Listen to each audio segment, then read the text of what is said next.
بسم الله الرحمن الرحيم والعصر إن الإنسان لفي خسر إلا الذين آمنوا وعملوا الصالحات وتواصوا بالحق وتواصوا بالصبر.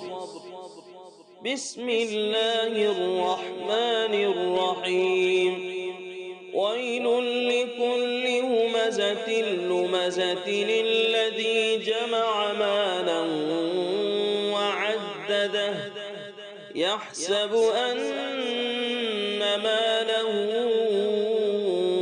أخلده كلا لينبذن في الحطمة وما أدراك ما الحطمة نار الله الموقدة التي تطلع على الأفئدة إنها عليهم مؤصدة في عمد ممددة.